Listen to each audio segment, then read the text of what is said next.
Hello and a very warm welcome viewers. You're watching this special presentation of Sansad TV with your host Kriti Mishra.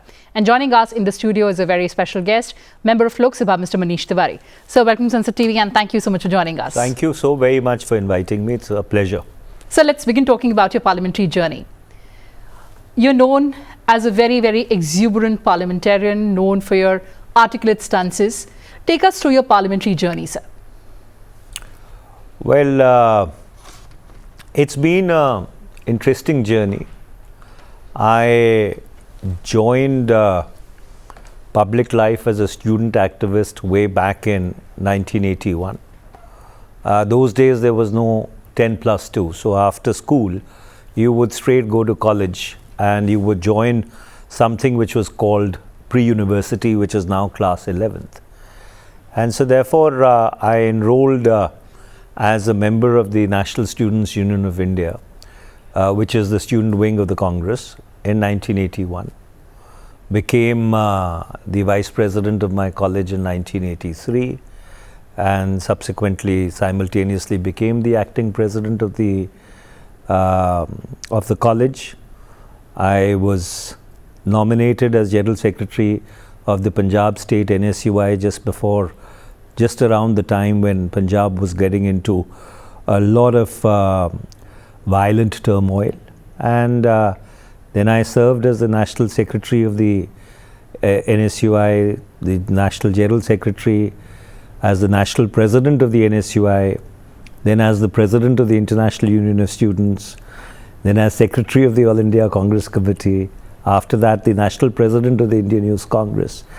The reason why I am sketching all this out is that before I fought my first Lok Sabha elections in 2004, I already had almost a 2.5 decade political career below my belt.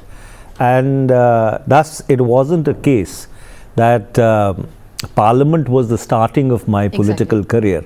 In fact, there was a 25-year period before that where I cut my political teeth, and that journey actually prepared me for the subsequent parliamentary career which followed. That's right, sir. As you were talking about your political journey, NSUI, minister, in the opposition, you've seen it all. But what has been the most defining moment in your political career so far? Well, I think the most defining moment of my political career has been that God and people have been extremely kind. I have had the privilege now of representing 3 different parliamentary constituencies. Ludhiana from 2009 to 14, when I served as Union Minister for Information and Broadcasting in the Government of India. Subsequently, as Member of Parliament from Sri Anandpur, Sahib, where the Khalsa Panth was consecrated by Guru Gobind Singh Ji Maharaj on the 13th of April 1699, which is considered to be the birthplace of the Sikh faith, and then the capital of both Chandigarh and of Punjab and Haryana, Chandigarh. And so therefore, I think the most defining moment has been that wherever the party asked me to contest from, people have been extremely kind and they've given me a chance, and I've tried to serve them to the best of my ability. So I'm going to ask a bit of an unfair question now. 3 constituencies, Ludhiana, Sri Anandpur Sahib and Chandigarh. Which has been the closest to your heart as a parliamentary constituency? Well, all the 3 constituencies are equally close to my heart. And I keep serving the people of all the 3 constituencies as we speak today. And there has been an extremely diverse experience. See, Ludhiana was the center, or is the center, of the medium and small scale enterprises, the MSME industry. So it has a lot of light engineering, it has other garments, textiles, it has a very, very vibrant other small scale industries, and then it has a very rural hinterland. So 6 constituencies are urban, 3 are rural.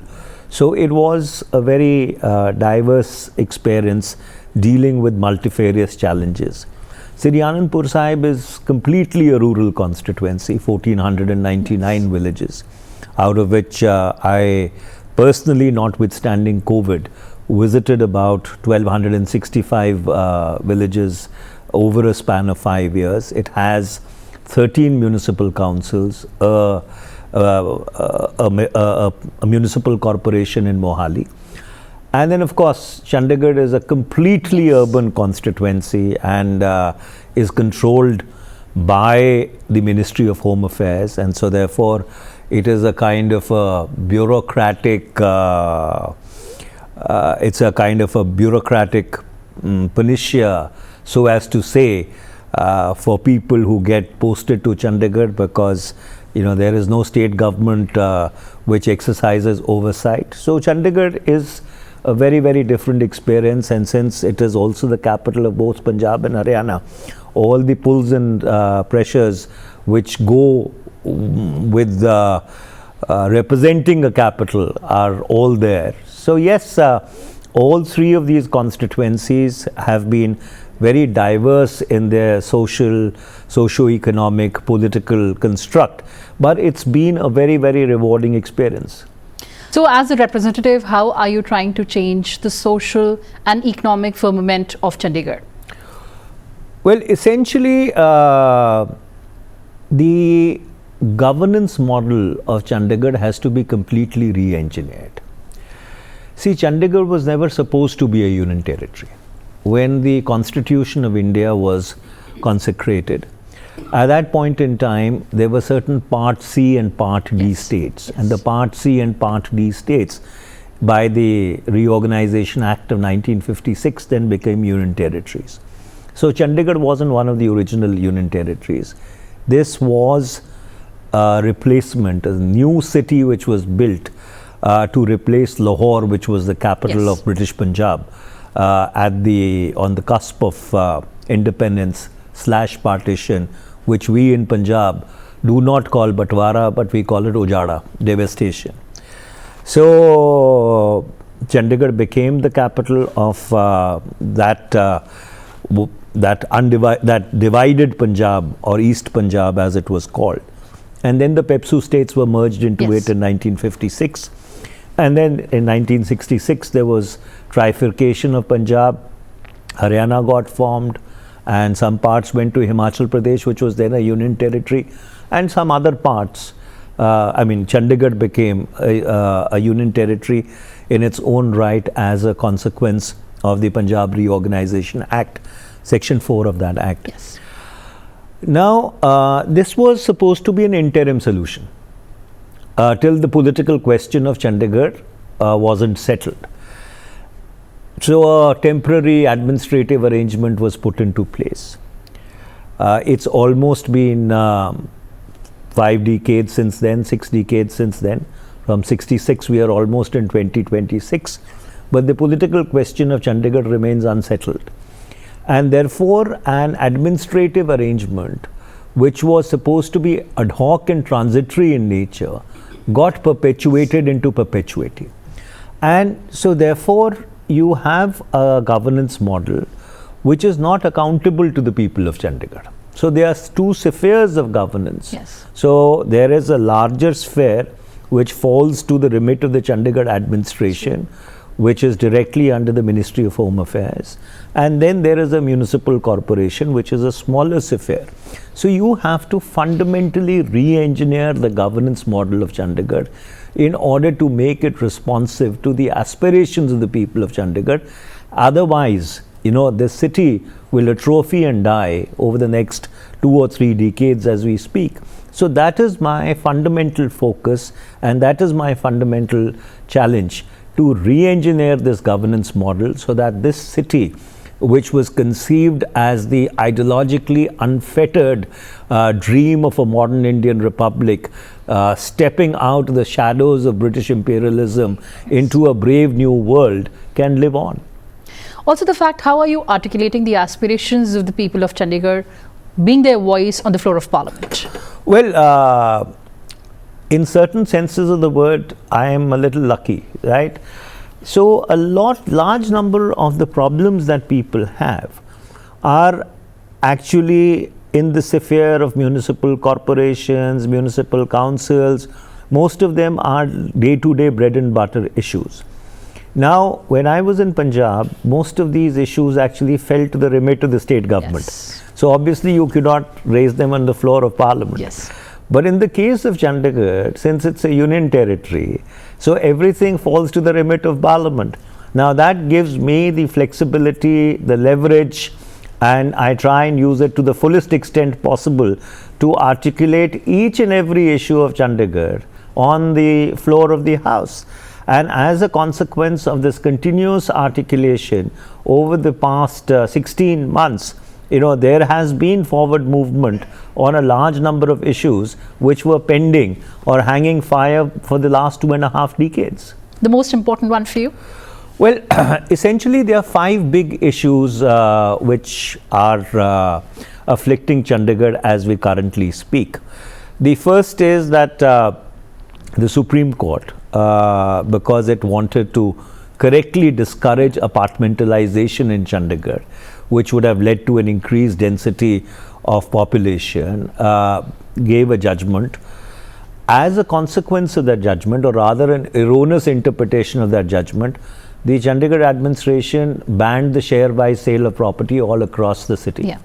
Now, this has introduced a new kind of preemptory jurisprudence, whereby an arbitrage has got built into the system. And this is affecting a lot of people who need to sell their assets for medical treatment, to send their children abroad.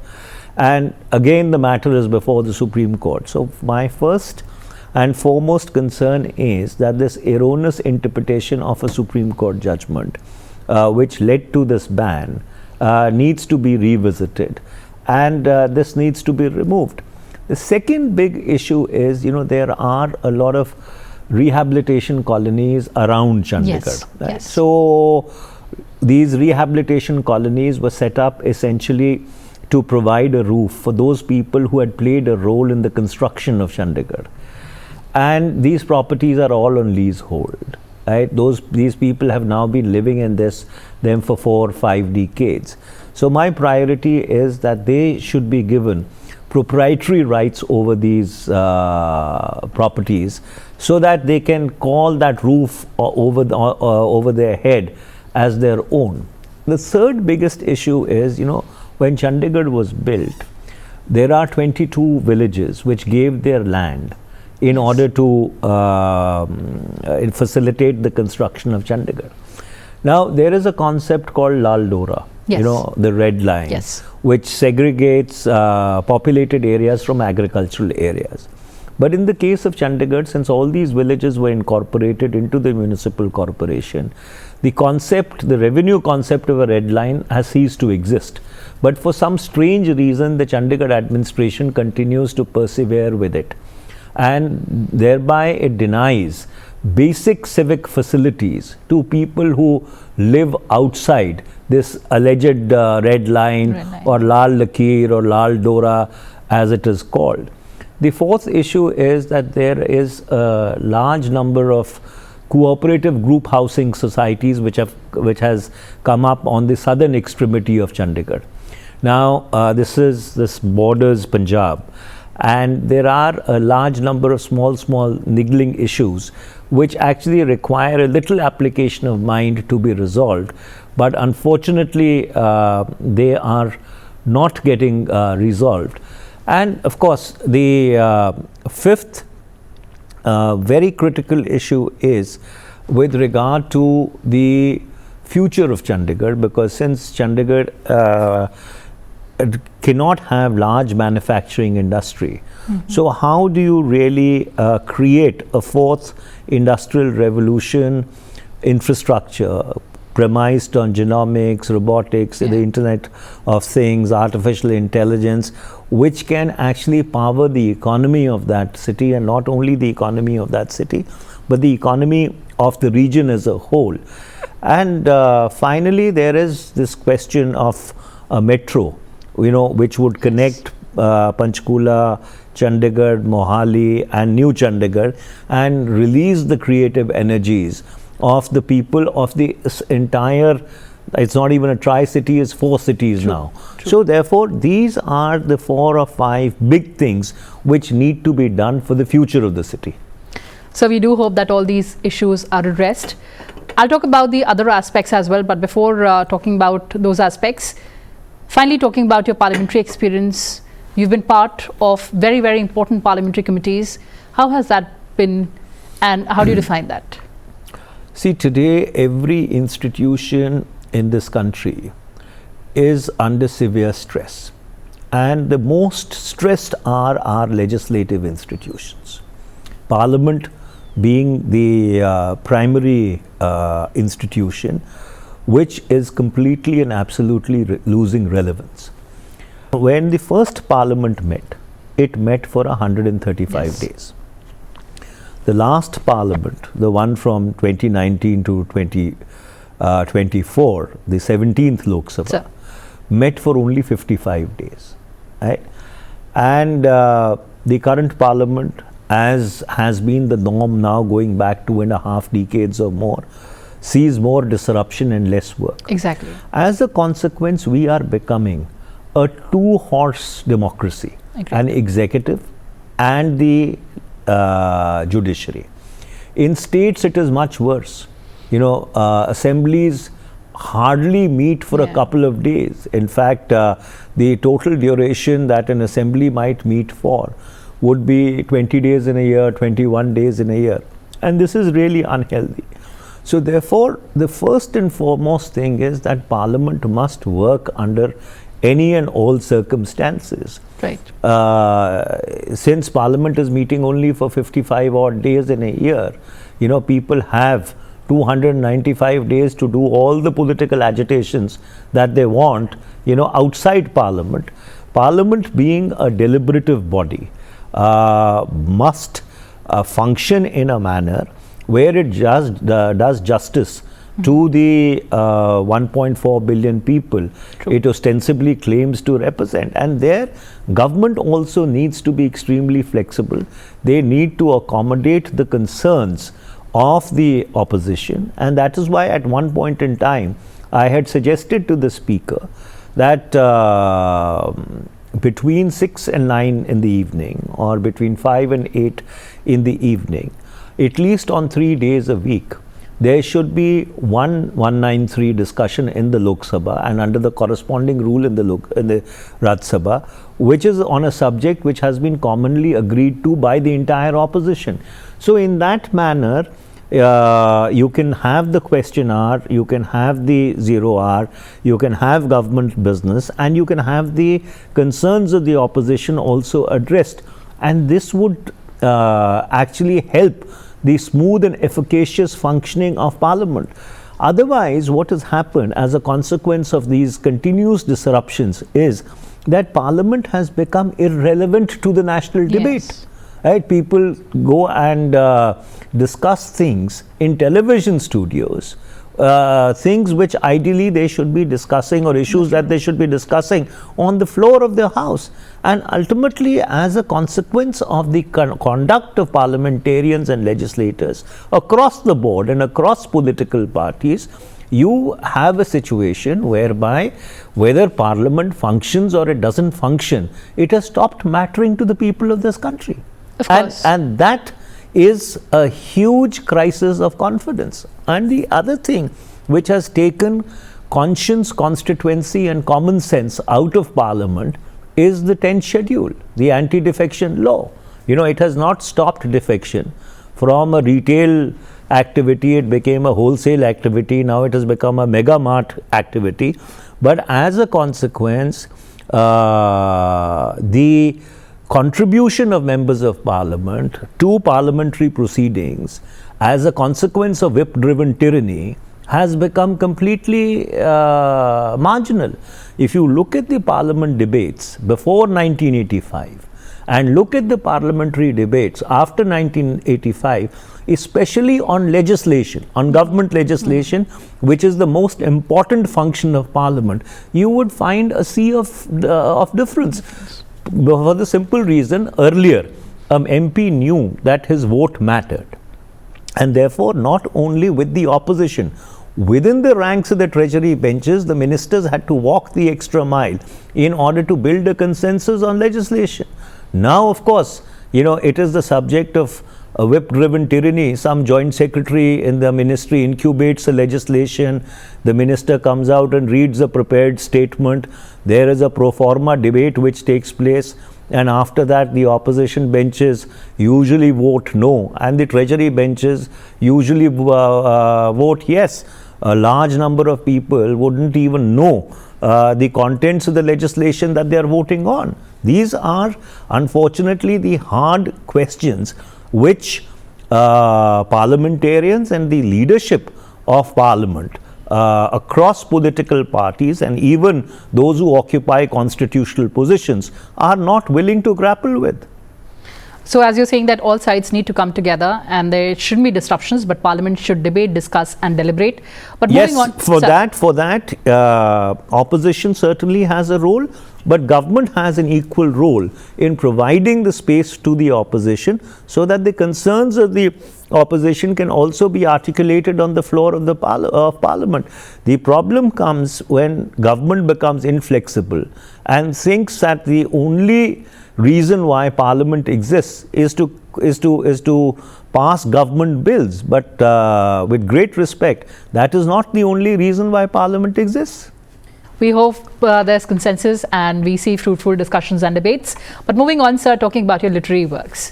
You're known for some of the literary marvels. What inspired you to document India's national security and strategic contours? Well, fortunately, my constituents have provided me the space and time, and of course my profession as a lawyer has also provided me the flexibility to write 4 books. My 5th book is also done as we speak. Hopefully we should be releasing it during the winter session of Parliament. And it's my belief that national security in the context of the neighborhood that we live in remains India's primary challenge, now going back to 1947. So the last book which I wrote, which essentially was about 10 national security situations over 20 years, was an attempt to try and document that there has to be a strategic continuum across the tenure of various governments and administrations, because with a change that the electoral cycle may bring about, India's internal security and external challenges do not go away. Absolutely.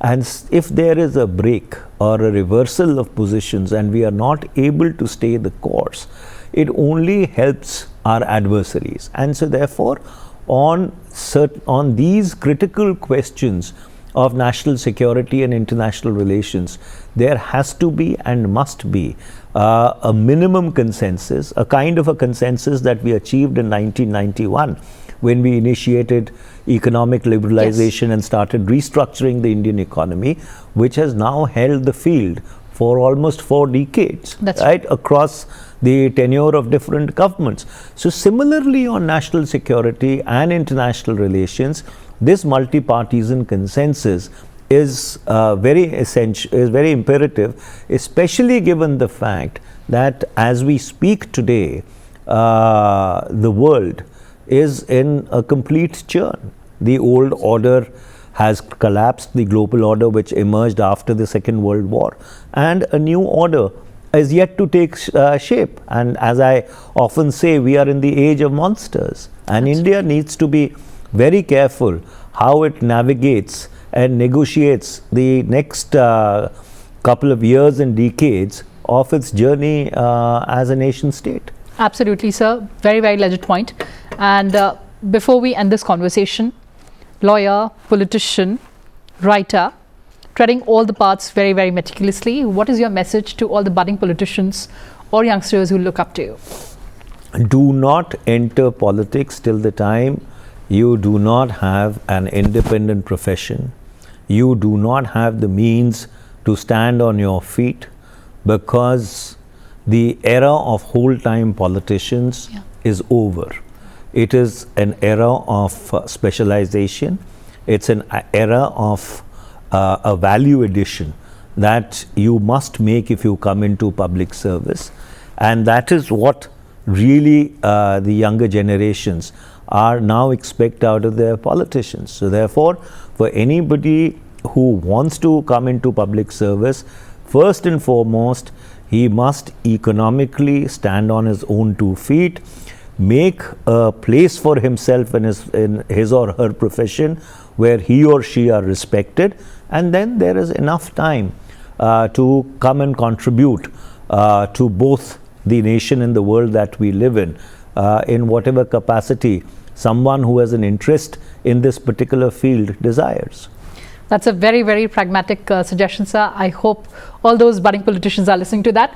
On that note, thank you so much for joining us and sharing your perspective with us. It was a very, very meaningful and interesting conversation, sir. Thank you very much for inviting me to Sansad TV. Wish you all the best, and I do hope that you will keep covering parliamentary proceedings, which over a period of time should become more meaningful rather than inane. Absolutely, sir. Thank you so much.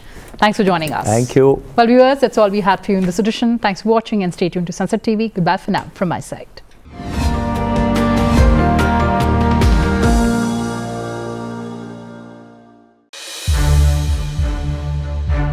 To watch more programs of Sansad TV, subscribe to our YouTube channel and don't forget to like and share them.